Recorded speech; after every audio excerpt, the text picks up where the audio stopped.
and word got out I was here. Of course, the paper featured me buying the property. And so then everybody knew the quilter was in town. People came by, what are you going to teach? So I did a sign up list, and I just kind of talked to everybody and tried to figure out what would work.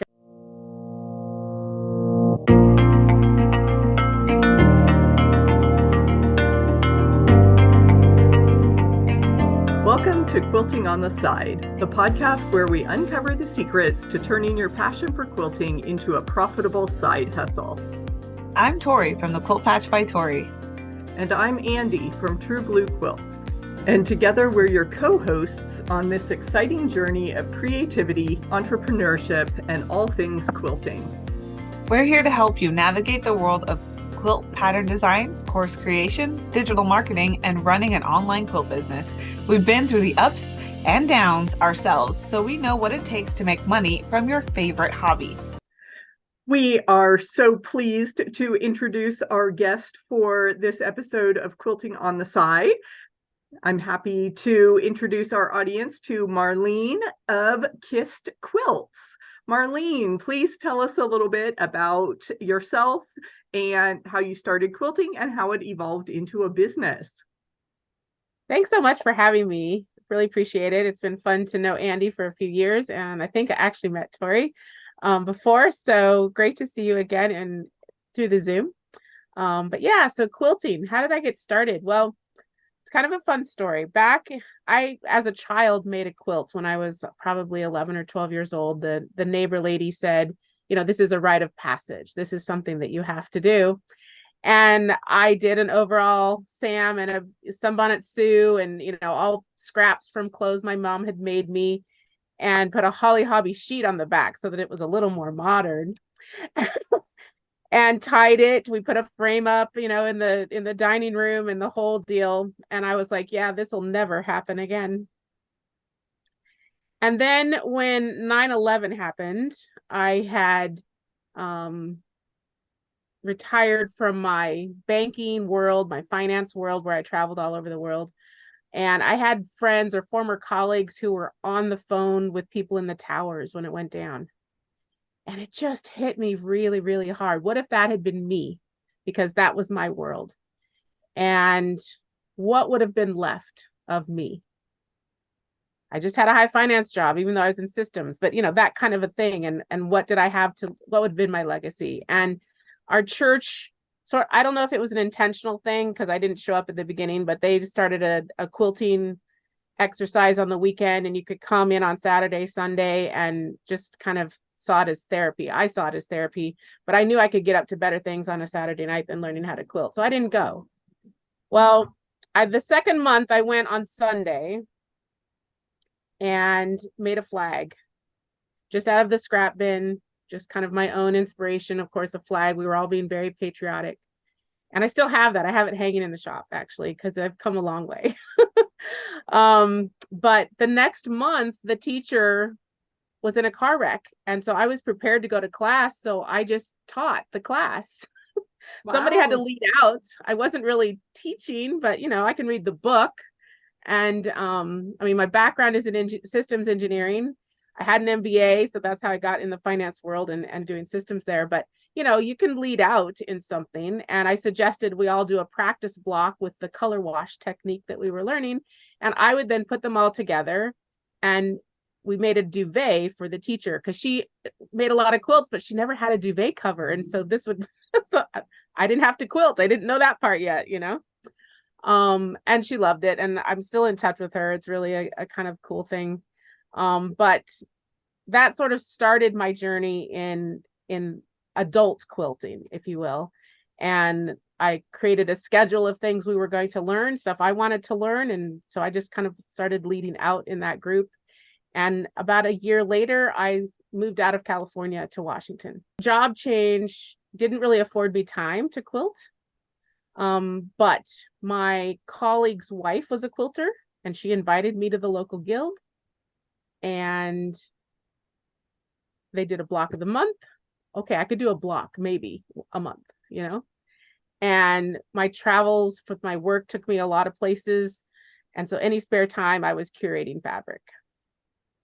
what better to do if you can't sit and quilt and sew, right? So you might as well curate fabric. So I was doing that and building a lovely stash. And I think the second or third year into this, the guild asked if they were looking for someone to design this block of the month. And so I love that part of it. So sure. So I wrote the pattern, created a block, wrote the pattern each month. And it was like a block lotto. So if you put a block in, you might get a draw, your name drawn, and then you'd win all the blocks. So I got to make several things just using those blocks if I would win. And it just kind of kept developing from there. And I lived in a wine country area. So I designed just using a log cabin block, but curating motifs of fabrics that were really appropriate to the wineries and the wheat fields, and made pot holders and sold them in the wineries. I mean, just, like a little cottage industry, but I was getting started with stuff that was small, but a lot of fun. So that's kind of how it got started.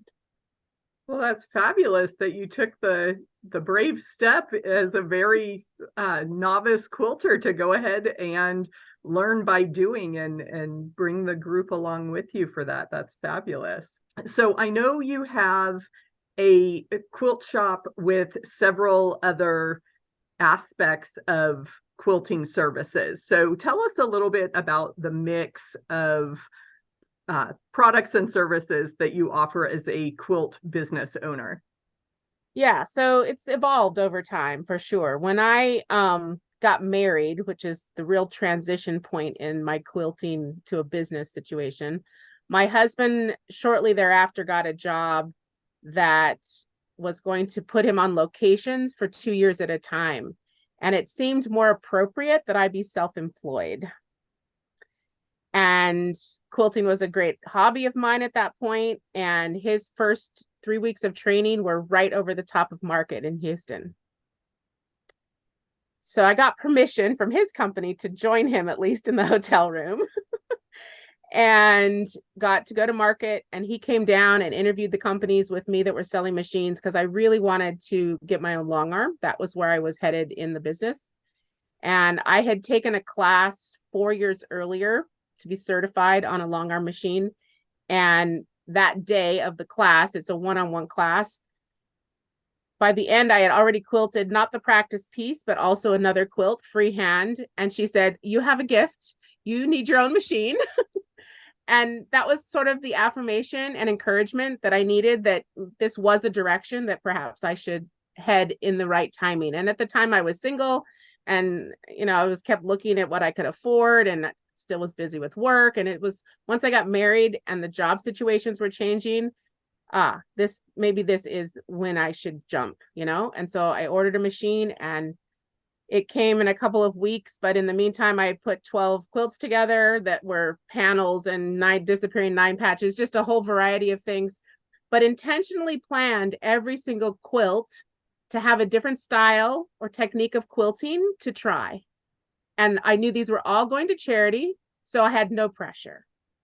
That's horrible to say, but you know what? It wasn't a customer quilt. Nobody was paying for it. So, hey. And that helped immensely.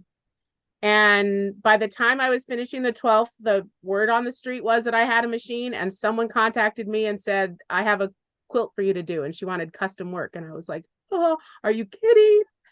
But, you got to start somewhere. And here I had created this confidence doing pantographs as well as custom work, but, just kind of experimenting. And she loved it. Well, that's what counted. I've come a long way, but, she loved it. So that's what was good. But as I worked on doing the quilting part of it, I still loved the design part. That was where my passion really was. But doing a business plan, I can just churn out the quilts, right? And that was my goal. Well, my husband then moved to a new job, and it changed industry completely. He's a mechanical engineer, but he went from wind power to hydropower. And that put us at Grand Coulee Dam, which is where I am now. And the housing situation here was like, let's get you space that you can just do your long arming.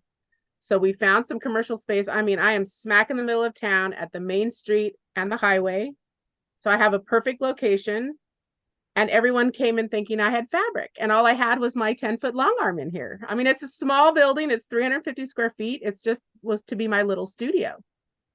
And so that created maybe a market opportunity, you know, should I start adding fabric?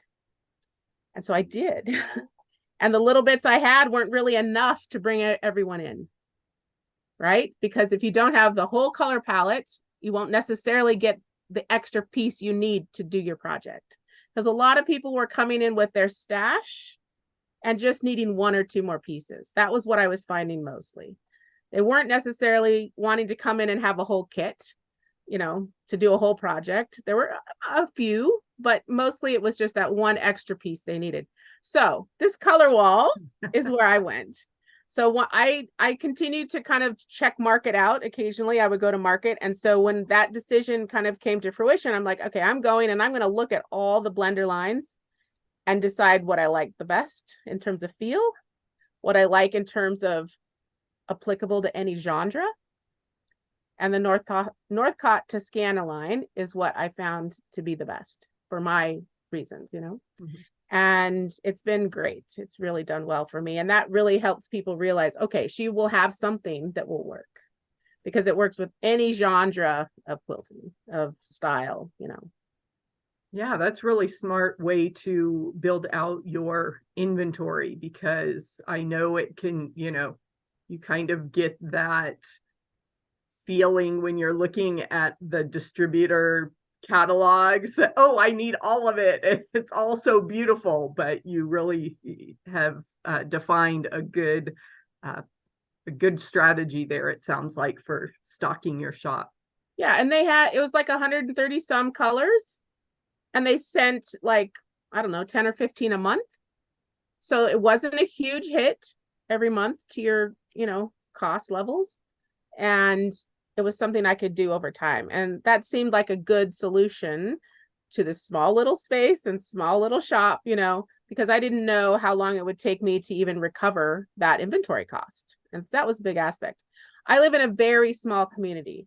So to be honest, there's really not enough people here to support a good turn, which is something you should look at if you're looking at inventory stuff. So I've sort of at some level had to give myself some grace. I don't really have the space to merchandise very well. As you see, it's on a wall. You just see the ends. I do have vertical bolts in here as well, but since that's a color wall, I can pull the chart and just match exactly what color we need, and I pull the number and we're good to go. So that's why that set is like that. But I do have others that are, you know, straight up and down. The grunge wall is right there, and those are straight up and down, and others around here too. But yeah, I just have to make use of every little square foot, square inch. I'll let Tori jump in here if she has any questions so far. Did you continue teaching? Yes. So when I moved to Grand Coulee, I did teach a little bit where I was before, but not as much. I was mostly just doing long arm stuff. But when I moved to Grand Coulee and word got out I was here, of course, the paper featured me buying the property. And so then everybody knew the quilter was in town.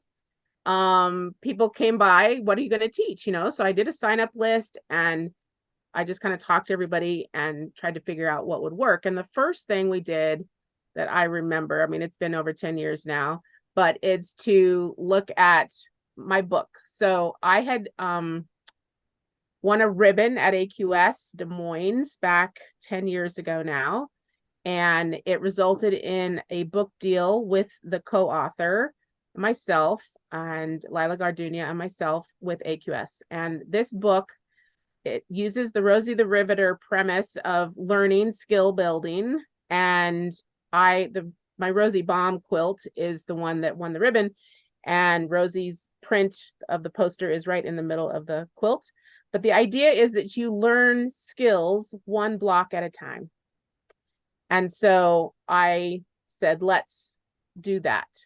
And the book wasn't written yet, but I had been working on the manuscript, if you will, and all of the details for all the blocks. And so I used the group here to sort of test it. And they just had handouts every week, you know, and it's 36 blocks. There's actually a 37th bonus block that's an airplane in there. But 36 of the original blocks that Lila had defined originally. And that helped us flush out any issues and that sort of stuff. Well, it's surprising you do all of that and the editor still doesn't quite get some things right. But once AQS decided not to publish anymore, we were able to buy the rights back. And so it's now available in its second edition with most edits correct. Yeah, So always lots of shops are using it to teach, which is really, very gratifying. And every other year, except once we hit COVID, it hasn't been happening, but every other year I would do it again in my local town because it would take us all year to get through it. We would do 3 blocks a month and just come in and do 1 block at each setting. And it was just a great basic skill building process. And the confidence that gets built in the students who are doing this, because you start with really basics and you build on that. So rewarding to see as a teacher. The light bulbs go on and the accuracies get better, and just the confidence in doing the next project. That building of confidence is awesome. So you have mentioned that your space is really small. Do you teach there, or where do you teach? So I had to figure that out. So when we first started, the local senior center had an art room. And I asked if there was any way that we could use that, once a week. And when did they normally use it? When did they not use it? And for a very nominal fee, they were very gracious and let me use that every week. And moving in and out of that was sort of a, not real fun process, but it was available and at a very nominal fee. And I was very, very grateful. So after a year or 2 of that, the school situation here, they were moving out of an old school building into a brand new school. And so I talked to the superintendent and said, what are you going to do with this old space? And he said, well, we're going to have a big summit about it. And I was involved in chamber and I was all part of that. And through the process of really learning about the space, the HVAC system does not work in a way that's conducive for year-round use. And so it's very difficult for the school district to rent it out. So the gals that like to sew with me, we all got together and sort of brainstormed and said, is this community space? Shouldn't the community get to use it? And the superintendent liked the idea because it would have people coming in and out of it on a regular basis. And so he allowed me to rent it, again, for a nominal fee, but on a monthly basis. I got insurance on it, because I was going to leave everything in there. It was going to be dedicated space, which was awesome. And at the same time, someone came into my shop and their wife had passed, but they had an old rug rack. Like if you go to a rug store, those rugs that hang vertically. Well, you know what? That's an awesome rack to hang a lot of quilts on. And so I bought that from him and we set it up in that classroom space and it's full of quilts and it inspires people, it gives us an option to have a display space while we're doing sew-ins or classes or what have you. That is a beautiful story. Yeah, I love how you took advantage of opportunities in the community and was able to have a win-win situation, right, obviously for the school district as well.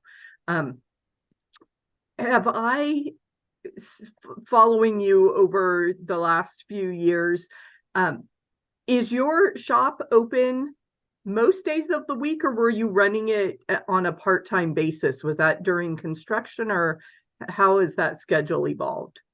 When I arrived to Quilts, I was open Monday to Friday, available by appointments on Sunday, always closed Saturdays.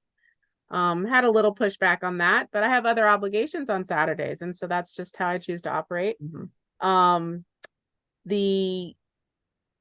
I tried to have really strict hours for a while because people complained I wasn't always there.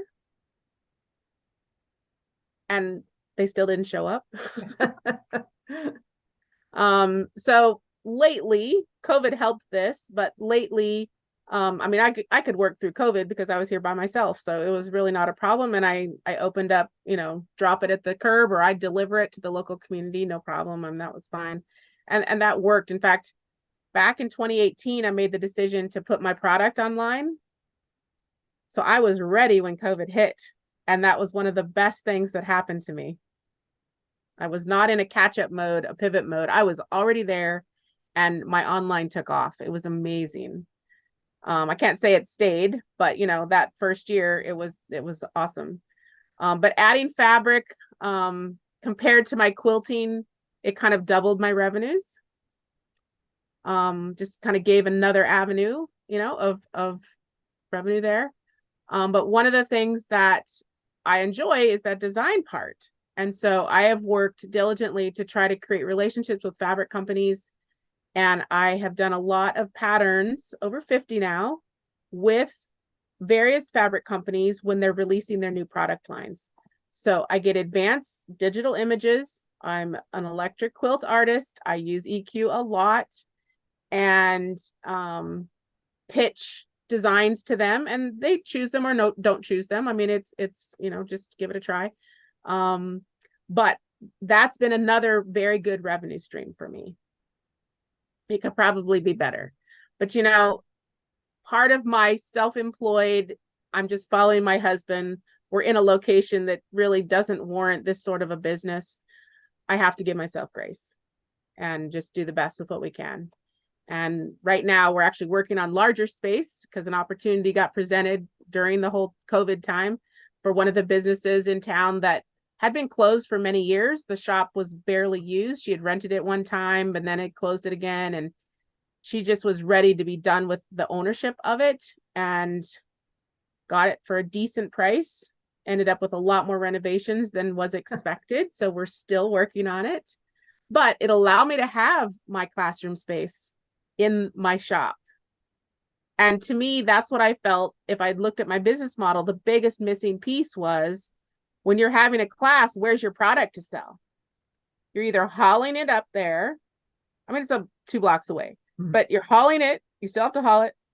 Or there's just not enough inspiration around as people are sitting there waiting on something to get them to buy something else, So as I saw that, what do I do next for my business? That was it. And it's just taken us a long haul to get there, but we'll get there. We're still making progress. I'm not too discouraged.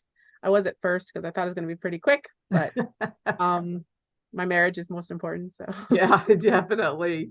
And those renovation type things always take a lot longer than expected, I know. Yeah.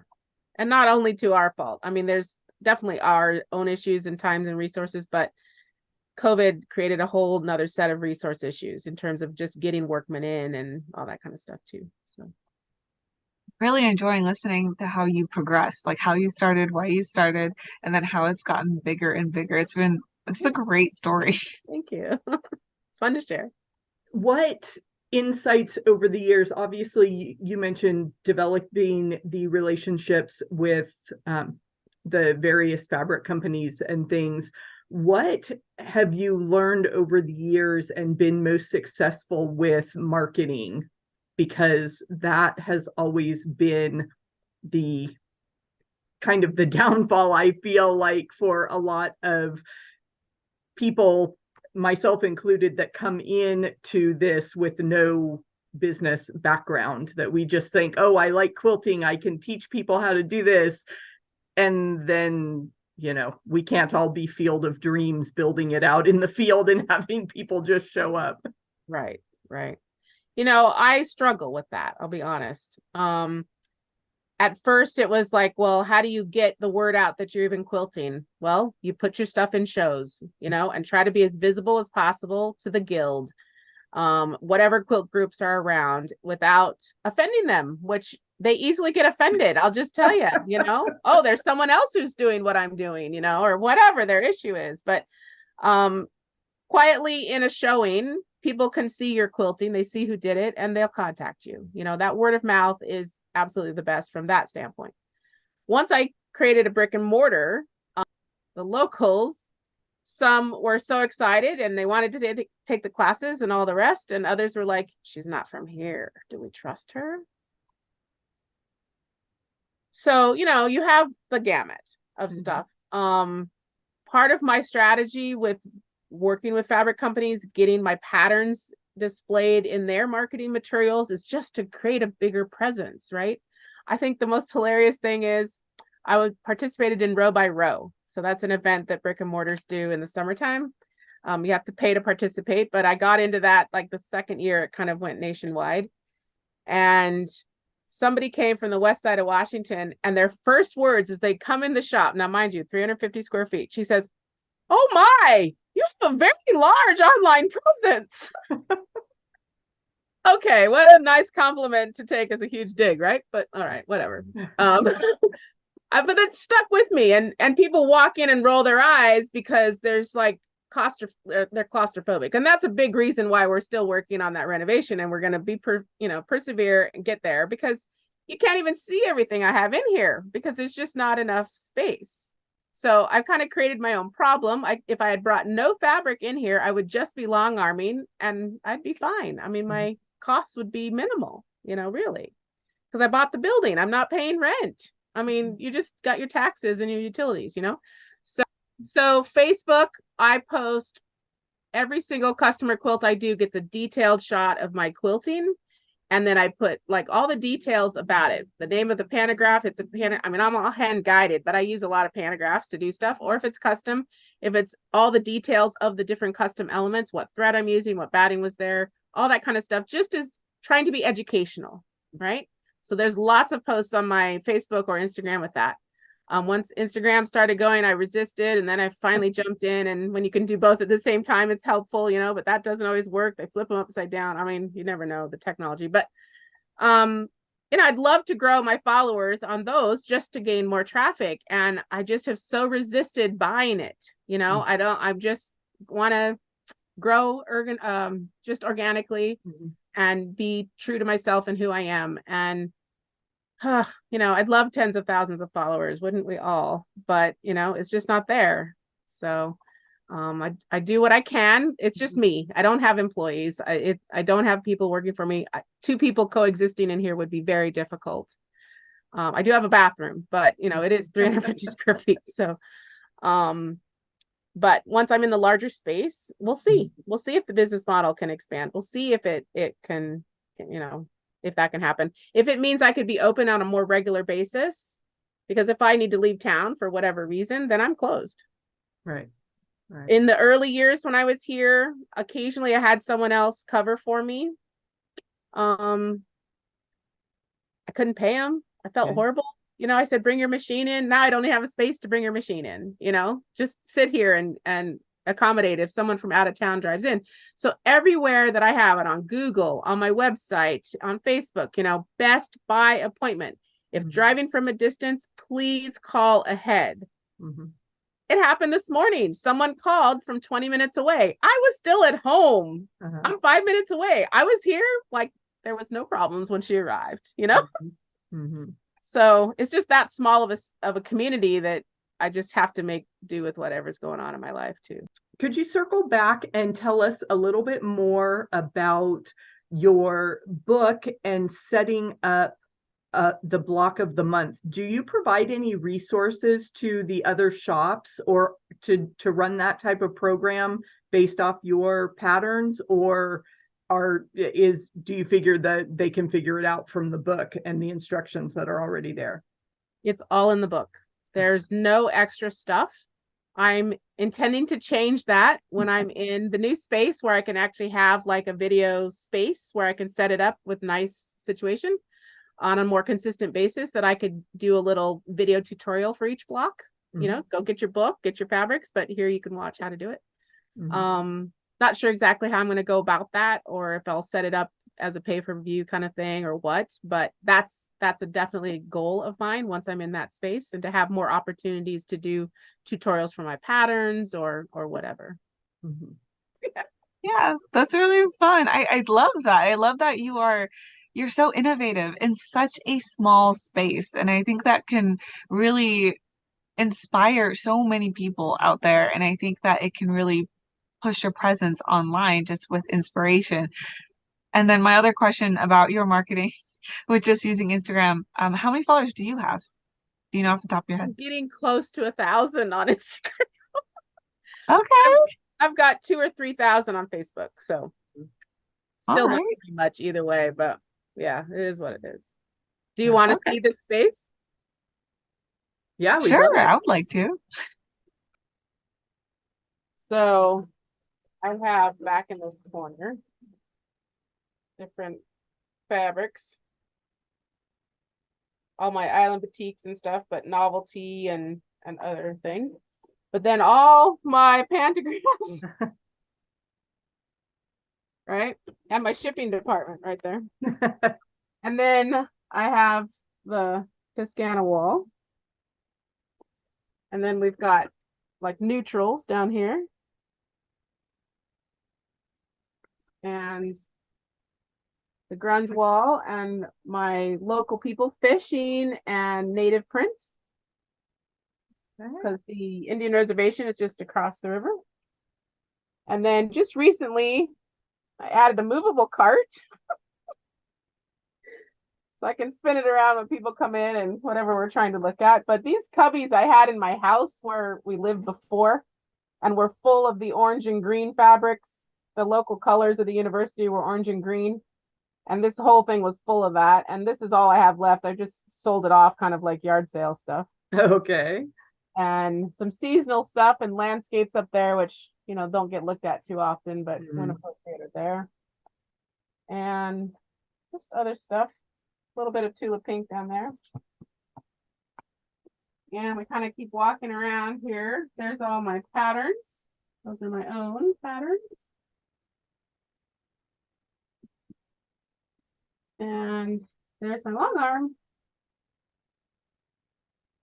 What kind of long arm do you have? This is a Gamel Optimum Plus. Okay. Is that your original one that you got? Yeah, it is. 2009. And that flag up on the wall is That's the flag. the original quilt. Yeah. There, that's awesome. But yeah, I see what you mean about having a very small space to work with. I bet that will resonate with a lot of our audience who is trying to run their business from the spare bedroom. Yeah. And then underneath the table are all my wide backs. So, yeah. And then it comes back around to there. Mm-hmm. Thank you for the tour. I was curious about what is your most profitable revenue stream? It's the fabric. Well, profitable. I was just looking at revenue because I saw that question. Yeah, with fabric comes expense because you have to have the inventory. So, you know, probably if I just did my long arming, it would still be the most profitable part of the business. The pattern designing part helps when it's a big order from the fabric manufacturer. Mm-hmm. So it really depends on how well that fabric manufacturer, you know, pushes the patterns with their fabric. And that's totally out of your control. Mm-hmm. So I definitely have way better results with one fabric company. I've just started with 2 others, so we'll see how those go. The orders haven't even come through yet. It's product releasing this fall and next spring. But one I worked with for a long time, you know, hit or miss, felt like. So just never know. Yeah. Have you noticed a certain type of quilt pattern that will sell better? Is there, you know, a certain technique, a certain style? Do easier patterns take off more than some that might be more complicated? Yeah, for sure. The easier, I think it's better.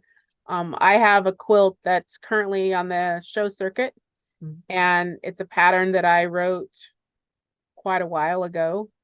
But it's an inverted version of the main pattern that I collaborated with a friend of mine that used to live here, and we had a lot of fun working together. And she said, I just really want to make that inverted one. And I was like, okay, you do it the best you can. I'll quilt it and we'll show it, you know? So it's out there on the show circuit now. But you know, I don't have a lot of pattern requests. I did initially because it was a pattern I designed during the McCall's Quilt Design Star Challenge that I was in 2011. And it was my first round entry, not the entry, but the first round challenge entry. And people really wanted the pattern, and it's so hard. I mean, it's based on the golden ratio. So you have the skewing going on, just 2 blocks, but 4 rounds of skewing. And I had written it in 16ths initially, and then my computer got encrypted. And so then I had to start from scratch. And anyway, I tested it here with the locals, and those 16ths, they were about ready to kill me. So I redid the whole thing, still staying true to the golden ratio, but it was never smaller than an 1/8 type measurement, But some of them have made several of them. I mean, they loved the challenge. They loved the effect of the quilt in visual effect. And so it's a lot of fun for them. But how many patterns did I sell? But it's like a 30-page pattern. It's a really, and I break it down into 10 sessions. It's really not that hard to get through if you just focus on and trust the process. Just this session, just do this session, and then set those on the wall, and then and then eventually it just kind of comes together. It's not a problem, but the easier ones for sure. Probably the best sellers have been ones that are very specific to a running yardage or panel that I did, and a setting for that panel. And it was just stunning. And it was a huge, huge order for me. Probably not as big as a lot of people who are out there selling massive amounts of patterns, but for me, that was good. I've tried to do some that are a little more generic that would then be able to use with any sort of line.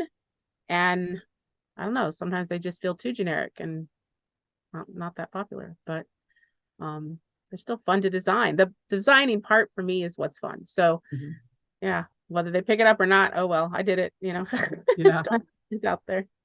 Do you make every quilt that you design? Yeah. Now, not all get made for the covers that get published because the fabric isn't even available. Some companies do not send the fabric until they already want the patterns. And that's a challenge, because when you're doing it off of a running yardage or a specific panel, and you need to be sure that cut is the correct size and will fit with everything else, you better trust your EQ and make sure you've accurately, written everything and all of that. You got to really, really check it out. You just reminded me of a question in terms of pattern designing and using those yardage estimates from EQ. How much extra do you build into patterns? Because I know, that's always a fine line for designers, because you certainly don't want your customer to run short, but you also don't want somebody to spend extra money buying yards of fabric that are just in case. Yeah, my first patterns were like the exact amount you need. And when I started doing it for fabric companies, for that whole, revenue stream, some of them have rules. So, and what I've pretty much come down to is I actually do cutting layouts for a lot of my stuff, or at least determine how many strips of what size and what I'll get out of it. And literally all that cutting layout, even if I don't put the illustration in. And then one more cut. Okay. If it's a super large cut, then maybe an extra 1/4 yard, just so that, okay, you might get one of them off and you just need a little more to make sure you get it. But I'm not going to put an extra yard in, I mean, I've seen some patterns that sure felt like there was an extra yard in yardage requirements.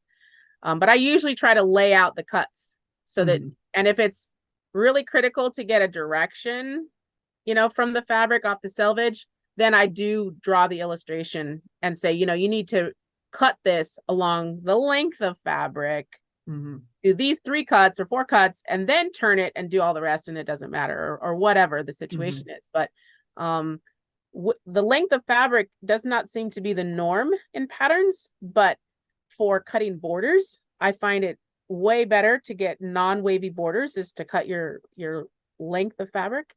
And so when I'm using the same fabric in a border as well as in the piecing of the blocks, I try to get you to cut your borders off first, off the length, and then cut the rest, with what's left, because those don't matter as much, your smaller pieces. Yeah, that's a great tip. From an experienced long armor who knows about those wavy border issues. Yes. I'm wondering, did you do anything online, or is it all you're teaching in person? I've done mostly in person, but I have done some virtual stuff as well. During the pandemic, there were like different designers that would do different things each month, and I did some of that. But I also got to be a guest at a virtual retreat. And so they asked me to do a basic tutorial and a advanced tutorial. And so I basically took two things out of my book and tutorialed through those and gave them ahead of time the necessary things that they would need and encouraged them to buy the book and all that kind of stuff. And the organizer actually ordered a bunch of wholesale books from me. And so then she was able to sell them directly to her retreat goers and stuff like that. So yeah, it worked really well. Event for the retreat goers as well as a virtual teaching experience for you. Yeah, because it was just one block. So you're learning one thing. So for the basic people, I talked about basic tools, but I also talked about a 1/4 inch seam and creating like the blocks you have behind you, Andi, you know, just doing a rail fence, whatever, and get that 1/4 inch seam, get it. No, take it out and do. That's the one I will tell you to take it out until you figured it out. And I showed them, I was able to put the camera on the machine and show them how to test a 1/4 inch seam without ever sewing anything. How do you line your needle up? And if you can't move your needle, put a piece of tape down, you know, so that you just have that visual guide to get it right and be consistent. So, yeah. But other things that I teach, I just wanted to mention that. I'm also certified angle play instructor and have designed patterns with that and have taught that in person a couple of times. I'm doing it at my retreat this fall. Again, we've got quite a few signed up, which is exciting. It just opens up a whole world of design because of the half rectangle triangle. I know Andi's familiar with this, but it's just been fun to see the students I have taught. They just keep sending me pictures of new things they've created. And that's just so fun to see how it's just given them a whole new world as well. Half rectangle triangles and angle play are certainly get your design juices flowing. Yes, for sure. Okay, so any other upcoming events that you want to share before we do some rapid fire questions? Well, Grand Rapids AQS and Des Moines AQS that are still about to happen will both have our 24 karat rondeur quilt. So you can be on the lookout for that at those. And it will be continued to be submitted for juried shows this next year because this was its first year circuit. So I have next year as well. And so hopefully there'll be more sightings of it. And our local Lincoln County Fair is happening, and I've got lots of quilts and my customer quilts in there as well. And yeah, I got my retreat coming up in the fall, which is on Hayden Lake in Idaho. So we're full for this year, but you know, if you're interested in the future, just check out my website. Oh, that does sound like fun, especially that part of the country is beautiful location for an event. Yes, we usually have fall colors and almost crispy air, you know, it's not hot, it's cool. And some days it gets warm enough, you can open the windows. And I mean, it's just a beautiful spot to totally recreate your own body, but, you know, also get a lot of therapy with the sewing. Yeah, definitely. So the first rapid fire question is, what is your favorite color? Burgundy. Can you tell? My logo actually is burgundy too. So that's part of it. And while we're talking about logos and things, your business name is Kissed Quilts, but tell everybody how you've spelled out Kissed. So KISS is in all caps and then possessive. But KISS in engineering terms is keep it simple, stupid. And so mine is keeping it simple and stunning. Simple and stunning. I would agree that your designs meet that exactly. Oh, thank you. Do you prefer to, and you can answer this from a quilt perspective or a design perspective, yardage or pre-cuts? Both. That's kind of a cop-out, you know? Well, yeah, but you know, I tell people, I wrote a whole article once. I write for the Country Register, so you might find those wherever you are in the country and find an article in there for me. But I wrote an article about how much do I buy? You know, if you're in a shop and you see something, how much do you buy of that? Because you don't know what you're going to use it in yet, but how much do you buy? And sort of my general rule of thumb is, you know, if it's just a low volume, grab a yard. If it's a bigger print that you might use as big blocks or a nice border, well, then you probably want the length of the size of your quilt, because I like to cut on the length of fabric, right? So 3 yards should be plenty. If you need a background, 4 or 6. Yeah. Or the rest of the bolt. Right. Finish it up for sure. Yeah. And pre-cuts, if you need to do a quick project, pre-cuts are a great way to have variety, and get something done that's still very aesthetic. All right, next question. What is your favorite notion? So is this a tool or a notion? You decide. Okay, well, if it's a tool, I figured this out recently because I sew at home, I sew in that classroom space, and sew at retreat, all these things. What are you missing when you don't have it? So the thing that I miss when I don't have it are my Karen K. Buckley perfect scissors with the blue handles and the serrated edge, because the fabric is gripped as it cuts and it doesn't move. And I mean, I just love those things. Good deal. Do you, and we understand if you don't have time in your busy schedule, but do you have any other hobbies besides quilting? It's mostly quilting, but I have done a bit of cross stitch, needlepoint.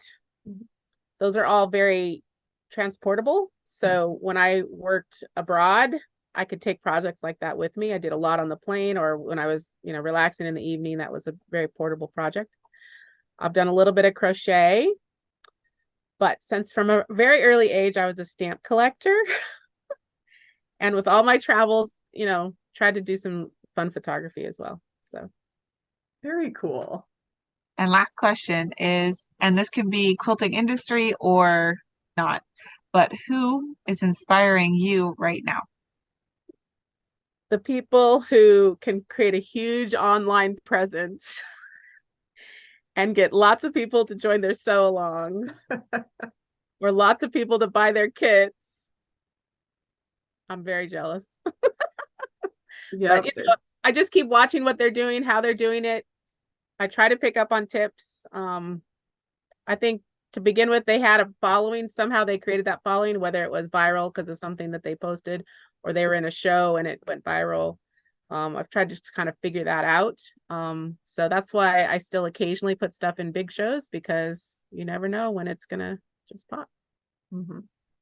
So following up on that show idea, are you putting original designs in shows, or are you working with people and having your quilting be entered in the show?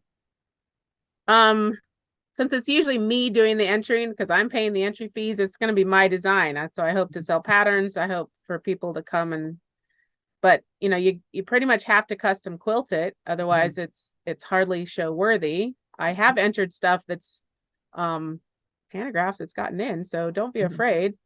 One of the things I like to do with quilting, that I've actually spoken at AQS events about this, I call it, what do I call it even? Continuous edge to edge that is custom.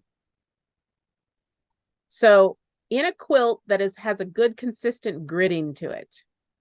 And by that, a square size, a rectangle size, something that's very consistent. You don't have to mark much, but you can come up with a pattern that follows lines, whether you're arcing on the line or zigzagging through the line or whatever shape you're doing from point to point. But you consistently do that throughout the whole quilt. You're from the front of the machine. It actually goes pretty fast. I enjoy that. First, coming up with that pattern, because you've got to create the continuous line. But then how much of this throat space can I utilize so that I get a lot done in one pass? It might take several passes without even moving the quilt just to get things to connect correctly. But that's sort of a fun process. And once I have it down, I'd rather the machine just do it, but I am hand guided. So I am stitching it all out, but it's a fun way to still showcase detailed piecing without doing horrendous amounts of quilted to death sort of style stuff, which, has its place. But if you have a utility quilt, for example, Bonnie Hunter's, scrappy stuff that happens in the fall, I've done several of hers that way. Those are perfect styled designs to do this sort of quilting on. And those have juried into shows, why not? Yeah. Yeah. That's such a good tip for anyone doing long arm quilting, especially, and free motion quilting. My website is www.kissedquilts.com. So KISSEDQUILTS.com. Facebook is Kissed Quilts, and Instagram is Marlene.KissedQuilts. Thank you so much for the tour of your shop and all of your stories about building your quilt business. Thanks so much. Thanks for having me. Have a good one. We always appreciate our listeners who take the time to leave a review. Tori, did you get a notification? I did. I saw we got our very first review. It is from Need a Diet Coke, which I love that name. It's hilarious. And she says, or they say, great podcast for quilters. Really enjoying the topics and hearing your spin on things. Thank you, Need a Diet Coke.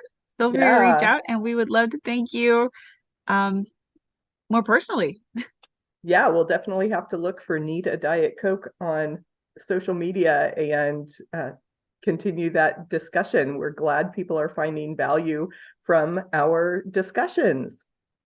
Hearing Marlene's journey was so inspirational. She has been around for a while in the quilt industry and just keeps coming up with great ideas and beautiful quilts. Tori, what was your biggest takeaway from her discussion?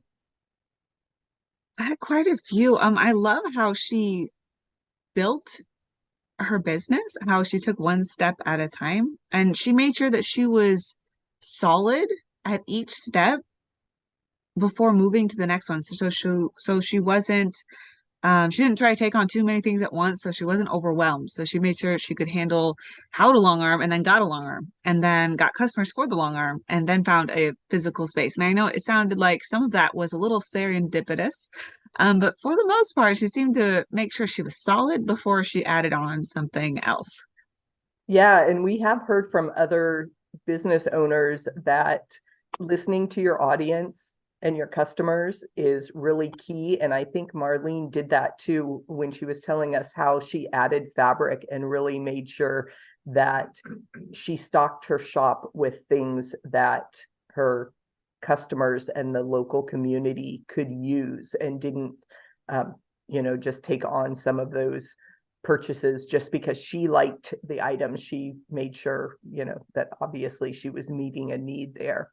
And she saw the space moving to digital right before COVID, so she was ready for COVID. Like that was perfect. Yeah, definitely a good, smart business move there, and kudos for her for taking advantage of that.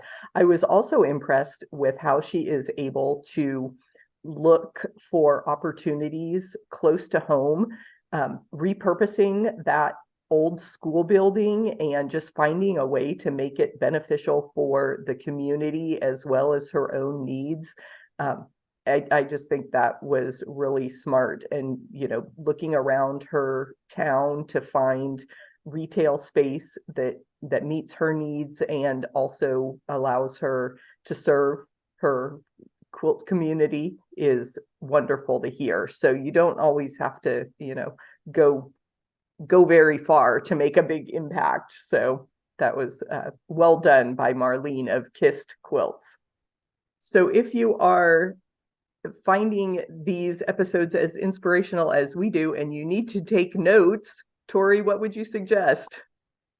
I would suggest going to Quilting on the Side website and downloading your own notebook from Quilting on the Side. We have this really cool Ohio star on the cover with a white brick background, and it's spiral bound. So those that can't see this, it's a spiral bound notebook. It's purse size, I would say. So it fits with you on the go, and it has this really cool pocket in the back for anything you want to store for later. You can decorate it with the Quilting on the Side sticker. Yep. Yay! On the notebook or on your drink tumbler. So yeah, please check out the Quilting on the Side website and our shop that has all sorts of fun merchandise. And hit the subscribe button so you don't miss our next chat. Until then, remember to have fun in your business and do a little quilting on the side.